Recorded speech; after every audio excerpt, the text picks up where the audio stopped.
দশম হিজরির জিলহজ মাস। মক্কা বিজয়ের পর থেকেই আল্লাহর রাসূল সাল্লাল্লাহু আলাইহি ওয়াসাল্লাম দুনিয়া থেকে বিদায়ের আশঙ্কা করছিলেন। এরই মধ্যে রাষ্ট্রীয় সব কাজকর্ম করে যাচ্ছিলেন। ধর্মীয় ও সামাজিক বিধিবিধান সমূহ নাজিল ও তার বাস্তবায়ন সুচারুরূপে সম্পন্ন হয়ে চলছিল। যেহেতু তিনি শেষ নবী ও বিশ্বনবী, তাই শুধুমাত্র জান্নাতের সুসংবাদ দাতা বা জাহান্নামের ভয় প্রদর্শনকারী হিসাবে নয়, বরং আল্লাহর দ্বীনের বাস্তব রূপকার হিসাবে তাঁর মাধ্যমে ভবিষ্যৎ মানব জাতির জন্য একটা আদর্শ সমাজের দৃষ্টান্ত স্থাপন করাও সম্ভবত আল্লাহ পাকের অন্যতম প্রধান উদ্দেশ্যও ছিল। সেই উন্নত সমাজ ও রাষ্ট্র ব্যবস্থার কাঠামো নির্মাণ সম্পন্ন হয়ে গেছে। ভবিষ্যতে তাঁর যোগ্য উত্তরসূরি খলিফাগণ উক্ত কাঠামকে ভিত্তি করে আরও সুন্দর রূপে ইসলামী খেলাফত ও সমাজ ব্যবস্থা গড়ে তুলবেন। এ আশা রেখেই তিনি উম্মতকে ওছিয়ত করে বলেন। ইরবাজ বিন সারিয়াহ রাদিয়াল্লাহু আনহু হতে বর্ণিত, তিনি বলেন, রাসূলুল্লাহ সাল্লাল্লাহু আলাইহি ওয়াসাল্লাম একদিন আমাদের নিয়ে ফজরের সালাত আদায় করলেন। অতঃপর আমাদের দিকে মুখ ফিরিয়ে বসলেন। অতঃপর আমাদেরকে এমন মর্মস্পর্শী ভাষায় ওয়াজ করলেন যে চক্ষুসমূহ অশ্রুসজল হল এবং হৃদয়সমূহ ভীত বিহ্বল হয়ে গেল।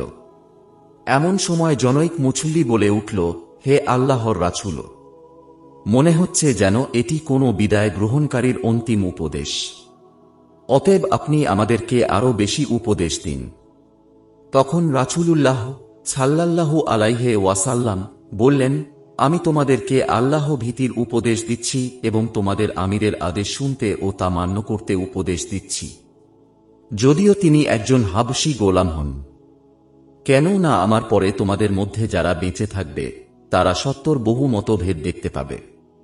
তখন তোমরা আমার সুন্নাতকে এবং সুপথপ্রাপ্ত খুলাফায়ে রাশেদিনের সুন্নাতকে আঁকড়ে ধরবে, তাকে কঠিনভাবে ধরবে এবং মারির দাঁত সমূহ দিয়ে কামড়ে ধরে থাকবে। সাবধান, দিনের মধ্যে নতুন সৃষ্টি সমূহ হতে বিরত থাকবে। কেননা দিনের ব্যাপারে যে কোনো নতুন সৃষ্টি হল বিদাত এবং প্রত্যেক বিদাত হল ভ্রষ্টতা। জাবের রাদিয়াল্লাহু আনহু কর্তৃক নাসাইর বর্ণনায় এসেছে, আর প্রত্যেক ভ্রষ্টতার পরিণাম হল জাহান্নাম। ইরবাজ বিন সারিয়াহ রাদিয়াল্লাহু আনহু কর্তৃক অন্য বর্ণনায় এসেছে, আমি তোমাদেরকে স্বচ্ছ দিনের উপর ছেড়ে যাচ্ছি, যার রাত্রি হল দিবসের ন্যায়। আমার পরে এই দিন থেকে মুখ ফিরিয়ে নেবে না ধ্বংসোন্মুখ ব্যক্তি ব্যতীত। উপরোক্ত ওসিয়তের মধ্যে 5টি বিষয় রয়েছে। 1. সর্বক্ষেত্রে আল্লাহ ভীরুতা অবলম্বন করা। 2. আমির বা শাসকের প্রতি আনুগত্য প্রদর্শন করা। 3. মতভেদের সময় রাসূল সাল্লাল্লাহু আলাইহি ওয়াসাল্লাম ও খুলাফায়ে রাশেদিনের সুন্নাত অনুসরণ করা। 4. ইসলামের মধ্যে নবোদ্ভূত বিষয়সমূহ সৃষ্টি তথা যাবতীয় বিদাত উদ্ভাবন থেকে বিরত থাকা। 5. বিদাত ছেড়ে রাসূল সাল্লাল্লাহু আলাইহি ওয়াসাল্লাম ও খুলাফায়ে রাশেদিনের সুন্নাত হাতে দাঁতে কামড়ে ধরা এবং তাদের ও সালাফে সালেহিনের বুঝ অনুযায়ী শরিয়াতের ব্যাখ্যা করা। উক্ত 5টি বিষয়ের মধ্যে দ্বিতীয়টির ক্ষেত্রে শাসক মুসলিম বা অমুসলিম, মুমিন বা ফাসেক দুইই হতে পারেন। সর্বাবস্থায় তার প্রতি আনুগত্য বজায় রাখতে হবে সামাজিক শৃঙ্খলার স্বার্থে। এছাড়া মুসলিম নাগরিকগণ সর্বাবস্থায় তাদের সামাজিক জীবন যাপন করবেন জামাতবদ্ধভাবে, একজন আল্লাহ ভীরু যোগ্য আমিরের অধীনে। যেভাবে মক্কা জীবনে তারা রাসূল সাল্লাল্লাহু আলাইহি ওয়াসাল্লাম এর নির্দেশনায় জীবন যাপন করতেন। অতঃপর তাদের ন্যায্য অধিকার প্রতিষ্ঠার জন্য ইসলামী পন্থায় প্রচেষ্টা চালিয়ে যাবেন। বাধ্যগত অবস্থায় ধৈর্য ধারণ করবেন ও আল্লাহর নিকট তার হক চাইবেন এবং ক্ষমা প্রার্থনা করবেন, কিন্তু বিদ্রোহ ও বিশৃঙ্খলা সৃষ্টি করবেন না। কেননা আল্লাহ বলেন, আখেরাতের এই গৃহ অর্থাৎ জান্নাত আমি প্রস্তুত করে রেখেছি ওইসব মুমিনের জন্য যারা দুনিয়াতে ঔদ্ধত্য প্রকাশ করে না এবং বিশৃঙ্খলা কামনা করে না, আর শুভ পরিণাম হল কেবল আল্লাহ ভীরুদের জন্য। অতঃপর উম্মতের সবাইকে বা অধিকাংশকে একত্রিত করে তাদের সম্মুখে সর্বশেষ উপদেশ বাণী প্রদান করা এবং সেই সাথে চির বিদায় নেবার আগ্রহে রাসূলুল্লাহ সাল্লাল্লাহু আলাইহি ওয়াসাল্লাম হজে গমনের আকাঙ্ক্ষা ব্যক্ত করলেন। সেই সাথে তিনি উম্মতের কাছ থেকে এ সাক্ষ্য নিতে চাইলেন যে তিনি তাদের নিকটে আল্লাহ প্রেরিত দিন যথাযথ রূপে পৌঁছে দিয়েছেন। যদিও আল্লাহ বড় সাক্ষী, রাসূল সাল্লাল্লাহু আলাইহি ওয়াসাল্লাম হজে যাবেন এবং তিনি উম্মতের সামর্থ্যবান সবাইকে শেষবারের মতো একবার পেতে চান ও দেখতে চান। এ ঘোষণা প্রচারের সাথে সাথে চারদিকে ঢেউ উঠে গেল। দলে দলে মানুষ মক্কা অভিমুখে ছুটল। মদিনা ও আশপাশের লোকেরা রাসূল সাল্লাল্লাহু আলাইহি ওয়াসাল্লাম এর সাথী হল। এই সময়েও আল্লাহর রাসূল সাল্লাল্লাহু আলাইহি ওয়াসাল্লাম রাষ্ট্রীয় দায়িত্ব পালনে শৈথিল্য দেখাননি। মুয়াজ বিন জাবাল রাদিয়াল্লাহু আনহু কে ইয়ামানের গভর্নর নিয়োগ দিয়ে পাঠালেন এবং প্রয়োজনীয় দিক নির্দেশনা দান শেষে বললেন, হে মুয়াজ, এ বছরের পর তোমার সঙ্গে আমার হয়তো আর সাক্ষাৎ হবে না। তখন হয়তো তুমি আমার এই মসজিদ ও কবরের পাশ দিয়ে অতিক্রম করবে, অর্থাৎ জীবিত রাসূলকে আর দেখতে পাবে না। মৃত রাসূলের কবর জিয়ারতে হয়তো তোমরা আসবে। রাসূল সাল্লাল্লাহু আলাইহি ওয়াসাল্লাম এর মুখে এই কথা শুনে ভক্ত সাহাবী মুয়াজ ভবিষ্যৎ বিচ্ছেদ বেদনায় হু হু করে কেঁদে উঠলেন। রাসূল সাল্লাল্লাহু আলাইহি ওয়াসাল্লাম তাকে সান্ত্বনা দিয়ে বললেন, কেঁদো না হে মুয়াজ, নিশ্চয়ই কান্না শয়তানের পক্ষ থেকে আসে। এর দ্বারা অধিক কান্না ও শোক বুঝানো হয়েছে, কেন না স্বাভাবিক কান্না আল্লাহর রহমত স্বরূপ।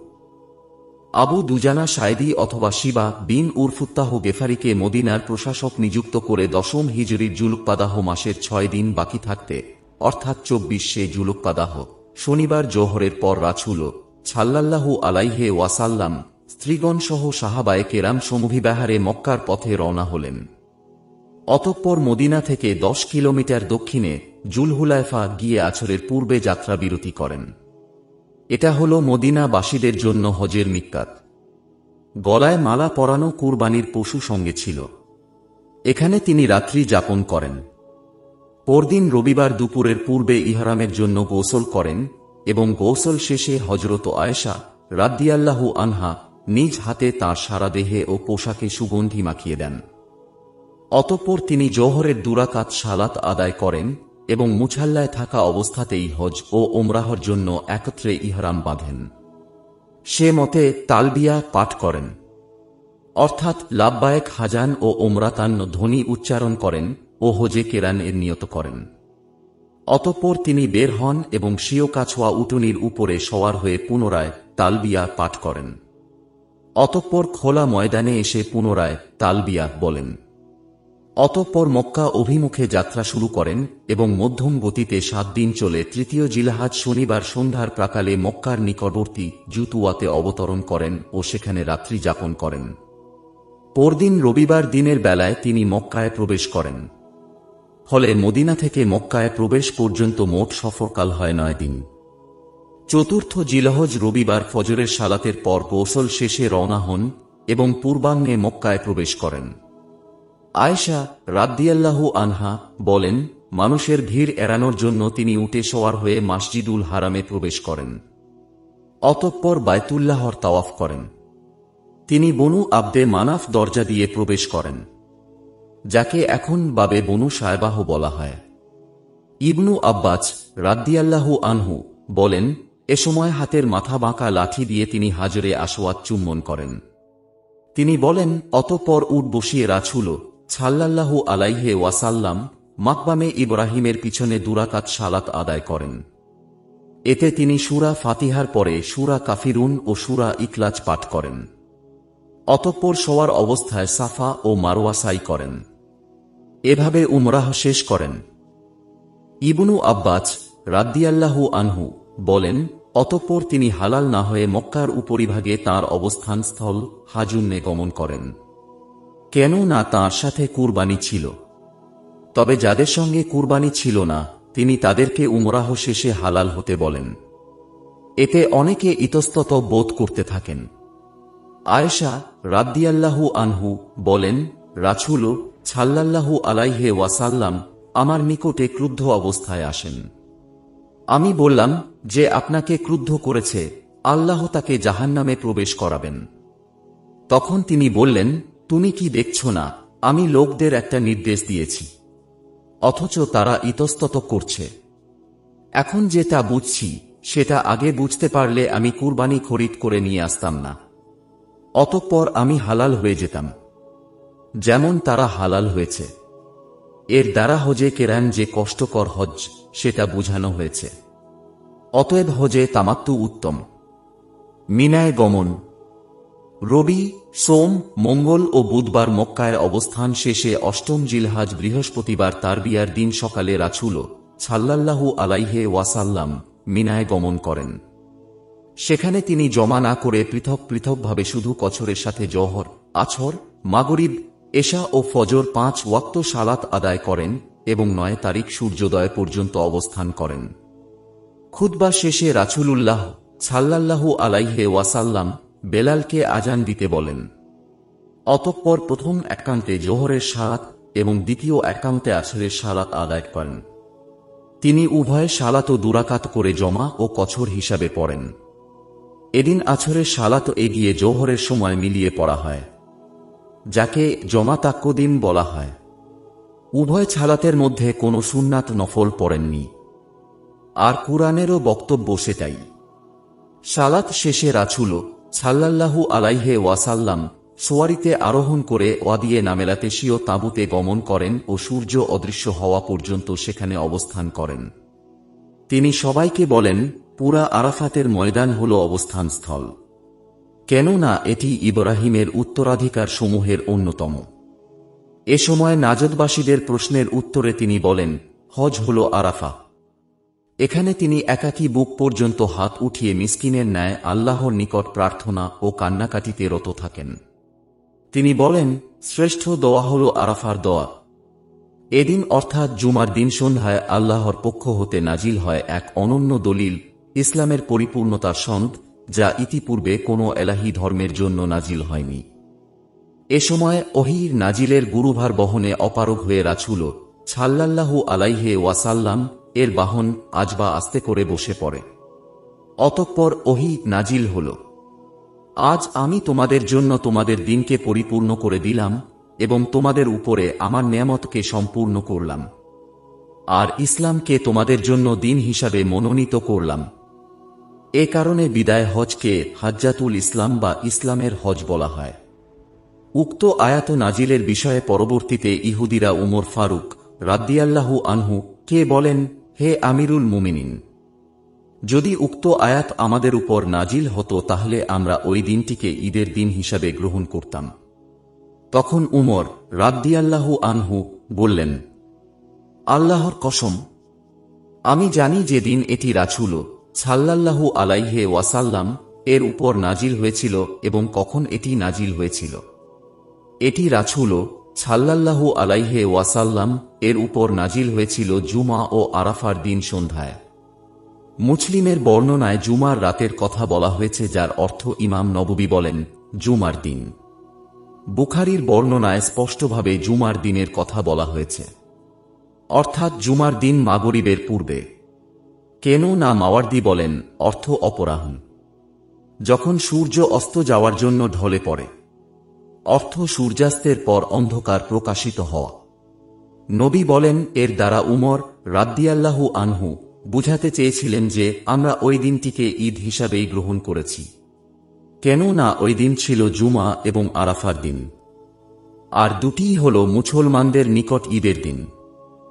একই প্রশ্ন ইবনু আব্বাস রাদিয়াল্লাহু আনহু কে করা হলে তিনি বলেন, কেন না আয়াতটি নাজিল হয়েছিল জুমা ও আরাফাহর দুই ঈদের দিন। অস্তায়মান সূর্যের হলুদ আভা মিলিয়ে যাবার পর উসামা বিন জায়েদকে কাছোয়ার পিছনে বসিয়ে নিয়ে রাসূলুল্লাহ সাল্লাল্লাহু আলাইহি ওয়াসাল্লাম মুজদালেফা অভিমুখে রওনা হন। অতঃপর সেখানে পৌঁছে এক আজান ও 2 একামতের মাধ্যমে মাগরিব ও এশা পড়েন। এশার সালাতে কছর করেন। এদিন মাগরিবের সালাত পিছিয়ে এশার সালাতের সঙ্গে মিলিয়ে পড়া হয়। একে জমা তাখির বলা হয়। উভয়ের মাঝে কোনো সুন্নাত নফল পড়েননি। অতঃপর ফজর পর্যন্ত ঘুমিয়ে থাকেন। কোনো রূপ রাত্রি জাগরণ করেননি। অতঃপর সকাল স্পষ্ট হলে তিনি আজান ও একামতের মাধ্যমে ফজরের সালাত আদায় করেন। তিনি বলেন, মুজদালিফার পুরাটাই অবস্থানস্থল। অতঃপর কাছোয়ায় সওয়ার হয়ে মাশারুল হারামে আসেন এবং কিবলামুখী হয়ে দোয়া ও তাসবিহ তাহলিলে লিপ্ত হন। পূর্বাকাশ ভালোভাবে ফর্সা না হওয়া পর্যন্ত তিনি সেখানে অবস্থান করেন। এদিন তিনি দুর্বলদের ফজরের আগেই চাঁদ ডুবে যাবার পর মিনায় রওনা হওয়ার অনুমতি দেন এবং নির্দেশ দেন যেন সূর্যোদয়ের পূর্বে কঙ্কর নিক্ষেপ না করে। এ বিষয়ে সঠিক সিদ্ধান্ত সেটাই যা হাদিসে বর্ণিত হয়েছে যে মধ্যরাত্রির পরে নয়, বরং চাঁদ ডুবে যাবার পর রওনা হতে পারবে। মধ্যরাত্রির সীমা নির্ধারণ করার কোন দলিল নেই। অতঃপর সূর্যোদয়ের পূর্বেই তিনি মুজদালেফা হতে মিনায় রওনা হন। এ সময় ফজল বিন আব্বাজকে কাছোয়া সওয়ারির পিছনে বসিয়ে নেন। এ সময় তিনি তালবিয়াহ পাঠ করতে থাকেন। অতঃপর তিনি ইবনু আব্বাজকে 7টি কঙ্কর কুড়িয়ে দিতে বলেন। অতঃপর সেগুলি হাতে নিয়ে ঝেড়ে ফেলে বললেন, এরূপ কঙ্করই তোমরা নিক্ষেপ করবে। ধর্মের ব্যাপারে তোমরা বাড়াবাড়ি করো না, কেন না তোমাদের পূর্বের লোকেরা ধর্মের ব্যাপারে বাড়াবাড়ি করে ধ্বংস হয়েছে। মিনায় আসার পথে ওয়াদিয়ে মুহাসসিরে সামান্য দ্রুত চলেন। অতঃপর মধ্যবর্তী পথ ধরে জামরায়ে কুবরায় পৌঁছে যান, যেখানে একটি বৃক্ষ ছিল। অতঃপর সেখানে সওয়ারিতে বসে 7টি কঙ্কর নিক্ষেপ করেন। প্রতিটি কঙ্কর নিক্ষেপের সময় আল্লাহু আকবর বলেন। কঙ্করগুলি ছিল এমন ছোট যা দোয়াঙ্গুলে চিমটি দিয়ে ধরা যায়। এ সময় তিনি তালবিয়াহ পাঠ বন্ধ রাখেন। বেলাল ও ওসামা দুজনের একজন তার উটুনির লাগাম ধরে রাখেন, অন্যজন কাপড় দিয়ে তাকে ছায়া করেন। অতঃপর তারা কঙ্কর নিক্ষেপ করেন। এতে প্রমাণিত হয় যে মুহরিম ব্যক্তি গরম থেকে বাঁচার জন্য মাথার উপর ছায়া করতে পারেন। 10ই জিলহাজ ঈদুল আজহার দিন সকালে জামরায়ে কুবরায় 7টি কঙ্কর নিক্ষেপের পর রাসূল সাল্লাল্লাহু আলাইহি ওয়াসাল্লাম কুরবানি করেন। নিজে 63টি ও আলী রাদিয়াল্লাহু আনহু এর মাধ্যমে 37টি মোট 100টি উট নহর করেন। আনাস রাদিয়াল্লাহু আনহু বলেন 7টি ও জাবের রাদিয়াল্লাহু আনহু বলেন 63টি। এর ব্যাখ্যা হল আনাস 7টি দেখেছেন ও বাকিগুলিকে তিনি নহরকারীকে নির্দেশ দিয়েছেন, আর জাবের সবগুলি দেখেছেন। অতঃপর প্রত্যেকে যা দেখেছেন তা বর্ণনা করেছেন। আলীকে তিনি নিজ কুরবানিতে শরিক করে নেন। অতঃপর রান্না গোশত ও সুরুয়া খান। এদিন তিনি নিজ পরিবারের পক্ষ থেকে একটি গরু কুরবানি করেন। অন্যদেরকে 7 জনে একটি উটে বা গরুতে শরিক হতে বলেন। তিনি আলীকে এসবের গোশত, চামড়া ও নারী ভুঁড়ি মিসকিনদের মধ্যে বিতরণের নির্দেশ দেন। তবে কসাইদের মজুরি নিজের থেকে দেন, কারণ তারা ছিলেন তামাত্তু হাজি। ফলে 9 জন স্ত্রীর পক্ষ থেকে একটি গরুই যথেষ্ট ছিল। কুরবানির দিনের ভাষণ। জাবের বিন আব্দুল্লাহ রাদিয়াল্লাহু আনহু বলেন, এদিন সূর্য ঢলার পর আজবা উটুনির পিঠে বসে কঙ্কর নিক্ষেপ শেষে রাসূলুল্লাহ সাল্লাল্লাহু আলাইহি ওয়াসাল্লাম সকলের উদ্দেশ্যে বলেন, হে জনগণ, তোমরা আমার নিকট থেকে হজ ও কুরবানির নিয়ম কানুন শিখে নাও। হয়তোবা এবছরের পর আমার পক্ষে আর হজ করা সম্ভব হবে না। এভাবে বিদায় নেওয়ার কারণে লোকেরা একে হাজ্জাতুল বিদা বা বিদায় হজ্জ বলে। আবু বাকরাহ রাদিয়াল্লাহু আনহু এর বর্ণনায় এসেছে যে তিনি আরও বলেন, কালচক্র আপন নিয়মে আবর্তিত হয় যেদিন থেকে আসমান ও জমিন সৃষ্টি হয়েছে। বছর 12 মাসে হয়, তার মধ্যে 4টি নিষিদ্ধ মাস, 3টি পরপর জুলকদাহ, জুলহিজ্জাহ ও মুহাররম এবং রজবে মুজারজা হল জুমাদা ও শাবানের মধ্যবর্তী। অতঃপর তিনি বলেন, এটি কোন মাস? আমরা বললাম, আল্লাহ ও তাঁর রাসূল অধিক জ্ঞাত। অতঃপর তিনি চুপ থাকলেন। আমরা ভাবলাম হয়তো তিনি এর পরিবর্তে অন্য কোনো নাম দিবেন। তিনি বললেন, এটা কি জুলহিজ্জাহ নয়? আমরা বললাম, হ্যাঁ। তিনি বললেন, এটি কোন শহর? আমরা বললাম, আল্লাহ ও তাঁর রাসূল অধিক জ্ঞাত। অতঃপর তিনি চুপ থাকলেন। আমরা ভাবলাম হয়তো তিনি এর পরিবর্তে অন্য কোন নাম দিবেন। তিনি বললেন, এটা কি মক্কা নয়? আমরা বললাম, হ্যাঁ। তিনি বললেন, আজ কোন দিন? আমরা বললাম, আল্লাহ ও তাঁর রাসূল অধিক জ্ঞাত। অতঃপর তিনি চুপ থাকলেন। আমরা ভাবলাম হয়তো তিনি এর পরিবর্তে অন্য কোনো নাম দিবেন। তিনি বললেন, আজ কি কুরবানির দিন নয়? আমরা বললাম, হ্যাঁ। তিনি বললেন, জেনে রেখো, তোমাদের রক্ত, তোমাদের সম্পদ, তোমাদের ইজ্জত তোমাদের উপরে ঐরূপ হারাম যে রূপ আজকের এই দিন, এই শহর, এই মাস তোমাদের জন্য হারাম, অর্থাৎ পরস্পরের জন্য উক্ত তিনটি বস্তু সর্বদা হারাম। সত্তর তোমরা তোমাদের প্রতিপালকের সাথে মিলিত হবে। অতঃপর তিনি তোমাদের আমল সম্পর্কে জিজ্ঞেস করবেন। সাবধান, আমার পরে তোমরা পুনরায় পথভ্রষ্ট হয়ে ফিরে যেও না এবং একে অপরের গর্দান কেটো না। হে জনগণ, আমি কি তোমাদের নিকট পৌঁছে দিয়েছি? দুবার। লোকেরা বলল, হ্যাঁ। রাসূল সাল্লাল্লাহু আলাইহি ওয়াসাল্লাম বললেন, হে আল্লাহ, তুমি সাক্ষী থাকো, আর তোমাদের উপস্থিতগণ যেন অনুপস্থিতগণকে কথাগুলি পৌঁছে দেয়। কেন না উপস্থিত শ্রোতাদের অনেকের চাইতে অনুপস্থিত যাদের নিকট এগুলি পৌঁছানো হবে, তাদের মধ্যে অধিক জ্ঞানী ব্যক্তি থাকতে পারেন। ইবনু আব্বাস রাদিয়াল্লাহু আনহু বলেন, এটি ছিল উম্মতের জন্য তার অচিয়ত স্বরূপ। এই কাফের অর্থ কর্মগত কাফের, অর্থাৎ অবাধ্য। আকীদাগত কাফের নয়, যা মুসলমানকে ইসলাম থেকে খারিজ করে দেয়। যেমন আল্লাহ বলেন, তোমরা কি কিতাবের কিছু অংশের উপর ঈমান আনবে ও কিছু অংশে কুফরি করবে? রাসূল সাল্লাল্লাহু আলাইহি ওয়াসাল্লাম বলেন, মুসলিমকে গালি দেওয়া ফাসেকি এবং তাকে হত্যা করা কুফরি। এ সময় তাকে কঙ্কর নিক্ষেপ, কুরবানি ও মাথা মুন্ডনে আকপিছ হয়ে গেলে করণীয় কি হবে জিজ্ঞেস করা হলে তিনি বলেন, করে যাও, কোনো সমস্যা নেই। আবু উমামাহ বাহেলি রাদিয়াল্লাহু আনহু বলেন, এদিন আমি রাসূলুল্লাহ সাল্লাল্লাহু আলাইহি ওয়াসাল্লাম কে বলতে শুনেছি, হে জনগণ, শুনে রাখো, আমার পরে কোনো নবী নেই এবং তোমাদের পরে কোনো উম্মত নেই। অতএব তোমরা তোমাদের পালনকর্তার ইবাদত করো, 5 ওয়াক্ত সালাত আদায় করো, রমজান মাসের সিয়াম পালন করো, সন্তুষ্ট চিত্তে মালের জাকাত দাও, তোমাদের শাসকদের আনুগত্য করো, তোমাদের প্রতিপালকের জান্নাতে প্রবেশ করো। কুরবানি শেষে রাসূলুল্লাহ সাল্লাল্লাহু আলাইহি ওয়াসাল্লাম নাপিত ডাকেন এবং নিজের মাথা মুন্ডন করেন। তাঁর সাহাবীগণের অনেকে মুন্ডন করেন ও কেউ কেউ চুল ছাটেন। আনাস বিন মালিক রাদিয়াল্লাহু আনহু বলেন, অতঃপর মাথার ডান পাশের চুলগুলি নাপিত মামার বিন আব্দুল্লাহকে দেন এবং বাম পাশের চুলগুলি আবু তালহা আনসারীকে দেন এবং বলেন, এগুলি লোকদের মধ্যে বন্টন করে দাও। অতঃপর তিনি মাথা মুন্ডনকারীদের জন্য 3 বার ও চুল ছাঁটাইকারীদের জন্য 1 বার ক্ষমা প্রার্থনা করেন। পবিত্র কুরআনেও মাথা মুন্ডনের কথা আগে, অতঃপর চুল ছাঁটাইয়ের কথা এসেছে। এর ফলে অধিকাংশ মাথা মুন্ডন করেন ও কিছু ব্যক্তি চুল ছাঁটাই করেন। নববী বলেন, কাটা চুল বন্টনের মধ্যে রাসূল সাল্লাল্লাহু আলাইহি ওয়াসাল্লাম এর চুলের বরকত প্রমাণিত হয় এবং নেতা ও গুরুজনদের জন্য অধস্তনদের প্রতি হাদিয়া প্রদানের নির্দেশনা পাওয়া যায়। 10ই জিলহজ কুরবানির দিন সকালে সূর্য উপরে উঠলে এতে বোঝা যায় যে সম্ভবত কুরবানির পূর্বেই তিনি এ ভাষণ দেন।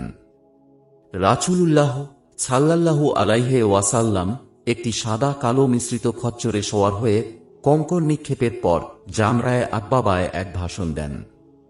এমতাবস্থায় লোকদের কেউ দাঁড়িয়েছিল, কেউ বসেছিল। হযরত আলী রাদিয়াল্লাহু আনহু তাঁর ভাষণ লোকদের শোনাচ্ছিলেন। এদিনের ভাষণে তিনি আগের দিন আরাফাতের ময়দানে দেওয়া ভাষণের কিছু কিছু অংশ পুনরুল্লেখ করেন।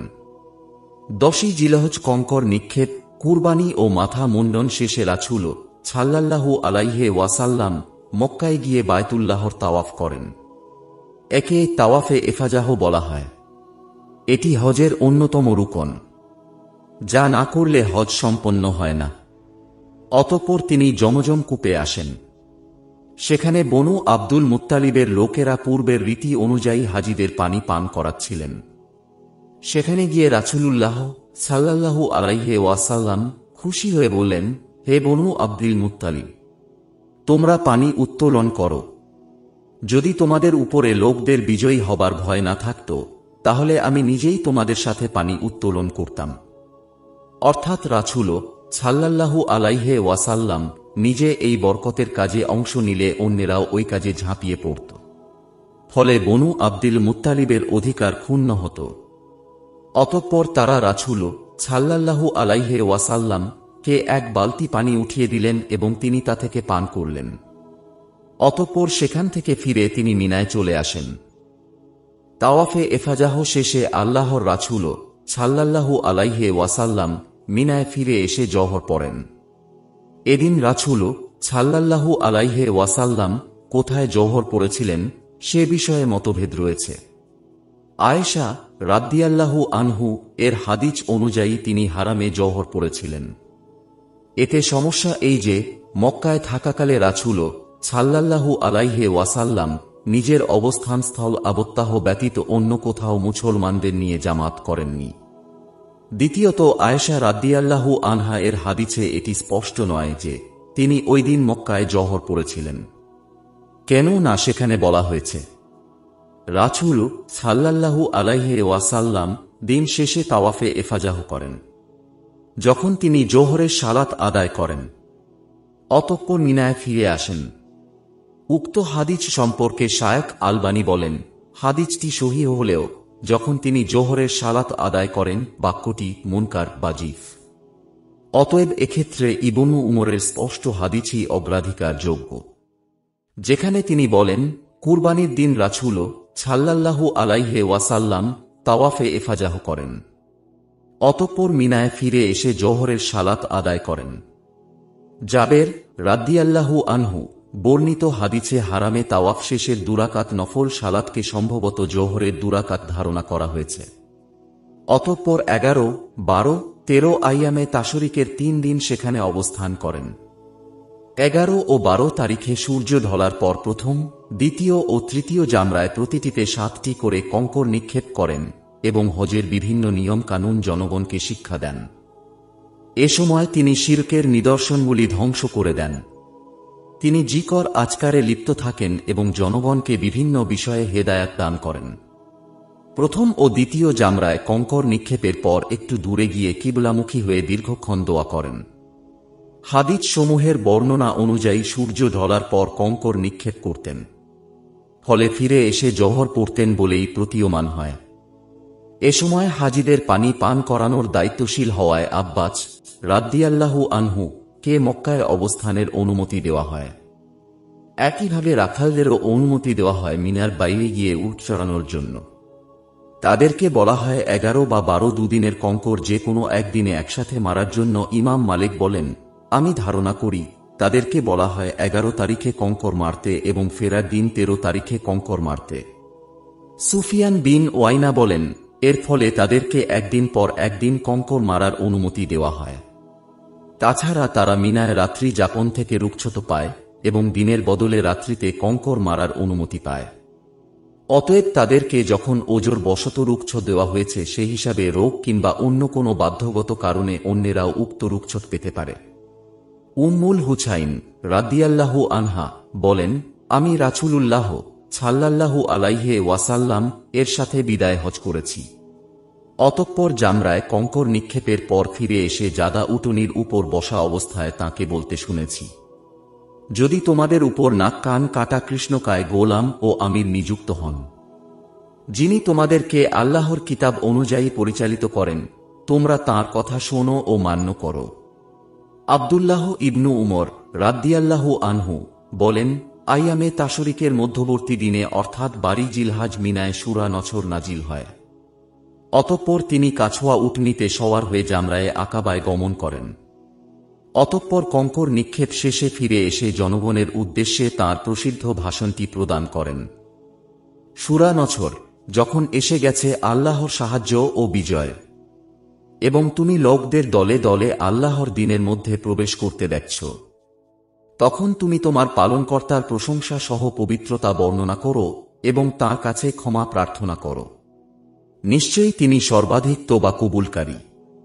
আব্দুল্লাহ ইবনু আব্বাস রাদিয়াল্লাহু আনহু বলেন, এটিই ছিল কুরআনের সর্বশেষ পূর্ণাঙ্গ সূরা। তিনি বলেন, এ সূরার মাধ্যমে আল্লাহ তাঁর রাসূল সাল্লাল্লাহু আলাইহি ওয়াসাল্লাম এর মৃত্যু ঘনিয়ে আসার কথা জানিয়ে দিয়েছেন। এজন্য এ সূরাকে সূরা তাওদি বা বিদায়ী সূরা বলা হয়। জাবের বিন আব্দুল্লাহ রাদিয়াল্লাহু আনহু বলেন, রাসূলুল্লাহ সাল্লাল্লাহু আলাইহি ওয়াসাল্লাম আমাদেরকে আইয়ামে তাশরিকের মধ্যবর্তী দিনে আমাদের উদ্দেশ্যে বিদায়ী ভাষণ দিয়ে বলেন, হে জনগণ, নিশ্চয় তোমাদের পালনকর্তা মাত্র একজন, তোমাদের পিতাও মাত্র একজন। মনে রেখো, আরবের জন্য অনারবের উপর, অনারবের জন্য আরবের উপর, লালের জন্য কালোর উপর এবং কালোর জন্য লালের উপর কোন রূপ প্রাধান্য নেই আল্লাহ ভীরুতা ব্যতীত। নিশ্চয়ই তোমাদের মধ্যে আল্লাহর নিকট সর্বাধিক সম্মানিত সেই ব্যক্তি যে তোমাদের মধ্যে সর্বাধিক আল্লাহ ভীরু। তিনি বলেন, আমি কি তোমাদের নিকট পৌঁছে দিলাম? লোকেরা বলল, হ্যাঁ, হে আল্লাহর রাসূল। তিনি বলেন, অতএব উপস্থিতগণ যেন অনুপস্থিতদের নিকট পৌঁছে দেয়। আব্দুল্লাহ বিন উমর রাদিয়াল্লাহু আনহু বলেন, এদিন রাসূল সাল্লাল্লাহু আলাইহি ওয়াসাল্লাম হামদ ও ছানার পর দাজ্জাল সম্পর্কে বিস্তারিত আলোচনা করেন।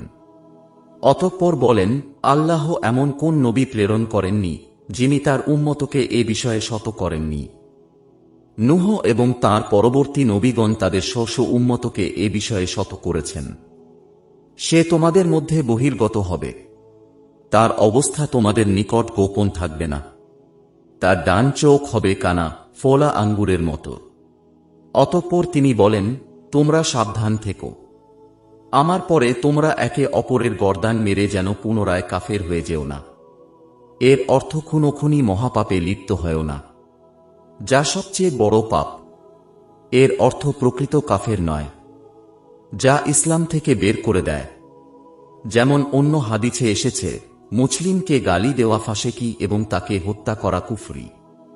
দুর্ভাগ্য মুসলমানেরা রাসূল সাল্লাল্লাহু আলাইহি ওয়াসাল্লাম এর এ নির্দেশ মানেনি।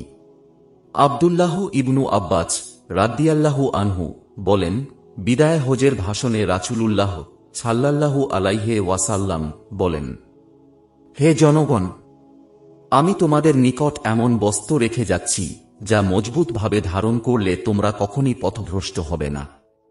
আল্লাহর কিতাব ও তাঁর নবীর সুন্নাহ। মালিক বিন আনাস রহমতুল্লাহ বলেন, তার নিকটে হাদিস পৌঁছেছে যে রাসূলুল্লাহ সাল্লাল্লাহু আলাইহি ওয়াসাল্লাম বলেছেন, আমি তোমাদের মাঝে দুটি বস্তু রেখে যাচ্ছি, যতদিন তোমরা তা মজবুতভাবে আঁকড়ে থাকবে ততদিন তোমরা পথভ্রষ্ট হবে না। আল্লাহর কিতাব ও তাঁর নবীর সুন্নাহ। এভাবে আরাফাতের ময়দানে 6টি হাদিসে 16টি বিষয় এবং কুরবানির দিন ও মিনার প্রথম দুদিন সহ 3 দিনে উপরে বর্ণিত 7টি হাদিসে 15টি বিষয় সহ সর্বমোট 13টি হাদিসে 31টি বিষয় বর্ণিত হয়েছে, যার প্রতিটি মানব জীবনে চিরন্তন দিক নির্দেশনামূলক, যা মেনে চলা মানব জাতির জন্য একান্ত আবশ্যক। 13 জিলহাজ মঙ্গলবার কঙ্কর মেরে রাসূলুল্লাহ সাল্লাল্লাহু আলাইহি ওয়াসাল্লাম মিনা থেকে রওনা হন। অতঃপর মিনা ও মক্কার মধ্যবর্তী তাঁর অবস্থানস্থল আবত্তাহ গিয়ে অবতরণ করেন, যা বনু কেনানার প্রশস্ত মুহাচ্ছাব উপত্যকায় অবস্থিত। অতঃপর সেখানে তিনি সবাইকে নিয়ে জওহর, আছর, মাগরিব ও এশার সালাত আদায় করেন। অতঃপর কিছুক্ষণ ঘুমিয়ে তিনি কাবা অভিমুখে রওনা হন ও বিদায়ী তাওয়াফ শেষ করেন। মুহাচ্ছাব 5টি নামে পরিচিত: খায়েফ, মুহাচ্ছাব, আবত্তাহ, হাজবা ও বাত্তোহা। উল্লেখ্য যে মুহাচ্ছাব হল সেই উপত্যকার নাম যেখানে বসে বনু কিনানাহ ও বনু কুরাইশ বয়কট চুক্তি করেছিল এই মর্মে যে যতক্ষণ না বনু হাশেম ও বনু মুত্তালিব মুহাম্মাদকে তাদের হাতে তুলে দিবে ততক্ষণ পর্যন্ত তাদের সাথে ওঠা বসা, বিয়ে শাদী ও ব্যবসা বাণিজ্য সবই নিষিদ্ধ থাকবে। ইতিহাসে এটি সর্বাত্মক বয়কট চুক্তি নামে পরিচিত, যা 3 বছর স্থায়ী হয়। মিনা থেকে ফিরে মুহাচ্ছাবে অবতরণের পর আয়েশা রাদিয়াল্লাহু আনহা রাসূল সাল্লাল্লাহু আলাইহি ওয়াসাল্লাম কে বলেন, সবাই হজ ও ওমরার নেকি নিয়ে ফিরবে, আর আমি কেবল হজের নেকি নিয়ে ফিরব। তখন রাসূল সাল্লাল্লাহু আলাইহি ওয়াসাল্লাম আমাকে আমার ভাই আব্দুর রহমানের সাথে হারামের বাইরে তানিম পাঠিয়ে দিলেন। অতঃপর সেখান থেকে ওমরার ইহরাম বেঁধে এসে আমি ওমরাহ সম্পন্ন করি। অতঃপর আমরা মুহাচ্ছাবে ফিরে আসি। এ সময় রাসূল সাল্লাল্লাহু আলাইহি ওয়াসাল্লাম বললেন, তোমরা কাজ শেষ করেছ? আমরা বললাম, হ্যাঁ। তখন তিনি সবাইকে রওনা হওয়ার নির্দেশ দেন এবং ফজরের সালাতের আগেই সকলে কাবায় গিয়ে বিদায়ী তাওয়াফ সম্পন্ন করেন। অতঃপর সকলে মদিনার উদ্দেশ্যে রওনা করেন। তবে উম্মে সালামাহ রাদিয়াল্লাহু আনহা এর বর্ণনা থেকে প্রতীয়মান হয় যে হারামে ফজরের সালাত আদায় করেই তাঁরা বেরিয়ে যান। উল্লেখ্য যে ঋতুবর্তী হওয়ার কারণে আয়েশা রাদিয়াল্লাহু আনহা ওমরাহ করতে পারেননি। পাক হওয়ার পর মদিনায় ফেরার প্রাক্কালে সেটি আদায় করেন। এর দ্বারা প্রমাণিত হয় যে মক্কাবাসীগণ হারাম এলাকার বাইরে যাবেন ও সেখান থেকে ওমরাহর ইহরাম বেঁধে আসবেন। এভাবে হজের সকল বিধি বিধান পালন করার পর 14 জিলহজ বুধবার হারামে ফজরের সালাত আদায়ের পর রাসূল সাল্লাল্লাহু আলাইহি ওয়াসাল্লাম তাঁর সাহাবীগণকে নিয়ে মদিনা অভিমুখে রওনা হয়ে যান। পথে রাবেগের নিকটবর্তী খুম কুয়ার নিকট পৌঁছে বুরাইদা আসলামী রাদিয়াল্লাহু আনহু রাসূল সাল্লাল্লাহু আলাইহি ওয়াসাল্লাম এর নিকটে হযরত আলী রাদিয়াল্লাহু আনহু সম্পর্কে কিছু অভিযোগ পেশ করেন, যা ইয়ামানে গনিমত বন্টন সংক্রান্ত বিষয় ছিল। এতে রাসূল সাল্লাল্লাহু আলাইহি ওয়াসাল্লাম এর চেহারা পরিবর্তন হয়ে যায়। অতঃপর তিনি বলেন, হে বুরাইদা, আমি কি মুমিনদের নিকট তাদের নিজের চাইতে অধিক ঘনিষ্ঠতর নই? বুরাইদা বললেন, হ্যাঁ। তখন রাসূল সাল্লাল্লাহু আলাইহি ওয়াসাল্লাম বলেন, আমি যার বন্ধু আলী তার বন্ধু। মক্কা থেকে দীর্ঘ সফর শেষে জুল হুলাইফাতে পৌঁছে রাত্রি যাপন করেন এবং পরদিন দিনের বেলায় তিনি মদিনায় প্রবেশ করেন। এ সময় খুশিতে তিনি 3 বার তাকবীর ধ্বনি করেন ও দোয়া পাঠ করেন। আল্লাহ ব্যতীত কোনো উপাস্য নেই, তিনি এক, তাঁর কোনো শরীক নেই। তাঁরই জন্য সমস্ত রাজত্ব ও তাঁরই জন্য সমস্ত প্রশংসা এবং তিনি সকল বস্তুর উপরে ক্ষমতাবান। আমরা সফর হতে প্রত্যাবর্তন করছি তওবাকারী হিসাবে, ইবাদতকারী হিসাবে, সিজদাকারী হিসাবে এবং আমাদের প্রভুর জন্য প্রশংসাকারী হিসাবে। আল্লাহ সত্যে পরিণত করেছেন তাঁর প্রতিশ্রুতিকে, জয়ী করেছেন তাঁর বান্দা মুহাম্মদ কে এবং পরাজিত করেছেন একাই সম্মিলিত কুফরি শক্তিকে। এই হচ্ছিল রাসূল সাল্লাল্লাহু আলাইহি ওয়াসাল্লাম এর জীবনের সর্বশেষ হজ। সে কারণে একে বিদায় হজ বা হাজ্জাতুল অদা বা হাজ্জাতুল বিদা বলা হয়। এই সময় তিনি উম্মতের উদ্দেশ্যে সর্বশেষ উপদেশবাণী প্রদান করেন বিধায় একে হাজ্জাতুল বালাগ বলা হয়। সেই সাথে ইসলামী জীবনে রাসূল সাল্লাল্লাহু আলাইহি ওয়াসাল্লাম এর একমাত্র হজ হওয়ার কারণে এবং মানবজাতির জন্য ইসলামকে একমাত্র দিন হিসাবে আল্লাহর পক্ষ হতে মনোনীত হওয়ার কারণে ও ইসলামের পূর্ণাঙ্গতার সনদ নাজিল হওয়ার কারণে একে হাজ্জাতুল ইসলাম বলা হয়। 24 জুলকদাহ শনিবার বাদ জওহর মদিনা থেকে রওনা হন ও জুল হুলাইফাতে গিয়ে কছরের সাথে আছর পড়েন এবং সেখানে রাত্রি যাপন করেন। 3 জিলহজ শনিবার সন্ধ্যার প্রাক্কালে মক্কার নিকটবর্তী জুতুয়াতে অবতরণ করেন ও সেখানে রাত্রি যাপন করেন। পরদিন 4 জিলহজ রবিবার 9 দিনের মাথায় মক্কায় পৌঁছেন। অতঃপর 9 জিলহজ শুক্রবার পবিত্র হজ্জ অনুষ্ঠিত হয়। তিনি মক্কায় মোট 10 দিন অবস্থান করেন। 14 জিলহজ বুধবার ফজর সালাত শেষে মদিনার উদ্দেশ্যে রওনা হন। অতঃপর সপ্তাহকাল সফর শেষে জুল হুলাইফাতে পৌঁছে রাত্রি যাপন করেন ও পরদিন মদিনায় পৌঁছেন। এভাবে করে 27 দিন সফরে অতিবাহিত হয়।